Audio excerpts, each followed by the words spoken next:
Introduction নেই, আসলে আমি সম্পাদক না, আমি মহানগর সুজনের সভাপতি।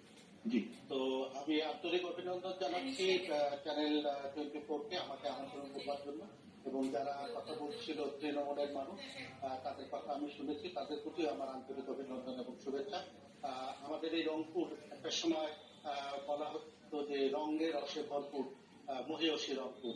আসলে এখানে মহিয়সী নারী বেগম রোকেয়ার জন্মভূমি, সেই জন্য মহিয়সী এই রংপুরের সাথে তুলনা করা হয়।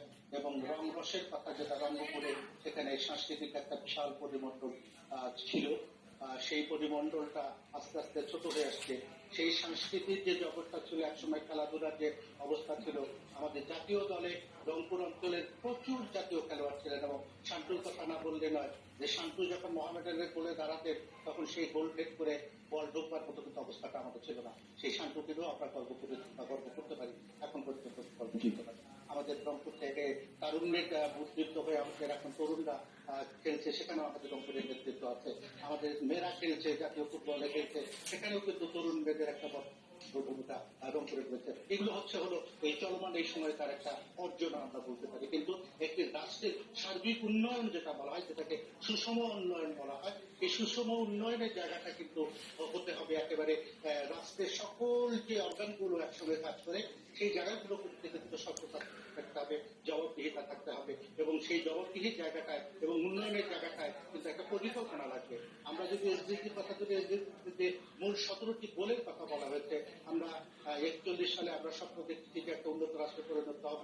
আমরা এসডিজি বাস্তবায়ন করতে পারলে, কিংবা আমাদের যে ভিশন 2021 অলরেডি শুরু হয়েছে, আমাদের এই সময় কিন্তু একটা উন্নত রাষ্ট্রে পরিণত হবার যে সুযোগগুলো আছে, সেগুলো আমরা অনেকগুলো অর্জন করেছি। এই কোভিডের সময় নিঃসন্দেহে স্যালুট মাননীয় প্রধানমন্ত্রী, আপনার বিচক্ষণতা আছে, আপনার সাহস আছে, আপনি পদ্মার মতো সেতু করেছেন, সেজন্য আপনাকে অভিনন্দন। আপনি বঙ্গবন্ধুর কন্যা, নিঃসন্দেহে আপনি মেগা প্রজেক্ট গুলো নিয়েছেন, ঢাকায় মেট্রো রেল হচ্ছে, কনকপুরের নিচে টানেল হচ্ছে, কিন্তু কুড়িগ্রামকে পিছনে রেখে নয়, নীলফামারীকে পিছনে রেখে নয়, রংপুর লালমনিরহাট গাইবান্ধাকে কিন্তু পিছনে রেখে আমরা এসডিজি বাস্তবায়ন করতে পারবো না। সেজন্য আমি শুরুতে বলেছি যে আমাদের সুষম উন্নয়নের জায়গাটা কিন্তু আমাদের পরিকল্পনা কমিশন আছেন, যেখানে পরিকল্পনা গ্রহণ করা হয়, সেখানে যদি আমাদের এই পিছিয়ে পড়া অঞ্চলগুলোকে এসডিজি যে কেউ পিছিয়ে না ফেলে, কোন রাষ্ট্রকে পিছনে ফেলে সামনে এগোনো যাবে না। তাই যদি হয়, এটাই যদি জাতিসংঘের মূল লক্ষ্যমাত্রা হয়ে থাকে 30 সালে, তাহলে আমাদের এই 8টা বিভাগে, রংপুর বিভাগের 8টা জেলা আছে, এই 8টা জেলা এবং 8টা বিভাগকে কিন্তু পিছনে ফেলে আমরা এসডিজি অর্জন করতে পারবো না। সেক্ষেত্রে কিন্তু একটা মহাপরিকল্পনার দরকার আছে। রংপুরে জি, আমি একটি প্রশ্ন ছিল, রংপুরে এখন পর্যন্ত বড় কোনো শিল্প কারখানা আমরা দেখি না। এটা কি গ্যাস সংযোগ না থাকার কারণে হচ্ছে না? আপনাদের একটা দায়বদ্ধতা আছে, কেন হচ্ছে না আসলে এই সমস্ত এলাকাগুলো? আন্দোলন করেছি এইখানে। আজকে আমি যতটুকু শুনতে পেরেছি, যেখানে জাতীয় পার্টির মহানগরের সভাপতি সাহেব আছেন এবং আমাদের আওয়ামী লীগের হয়তো শুনবো, আমরা সবাই মিলে এই একটা জায়গায় আমার সাথে তারা হয়তো একমত হবে যে আমরা তৃণমূলের যারা কাজ করি, একেবারে সবাই মিলে আমরা এই গ্যাসের জন্য দাবি জানিয়েছি, বারবার দাবি জানিয়েছি। মাননীয় প্রধানমন্ত্রী কথা দিয়েছেন যে হ্যাঁ, রংপুরে গ্যাস আসবে, আমরা অপেক্ষায় আছি যে গ্যাস আসবে।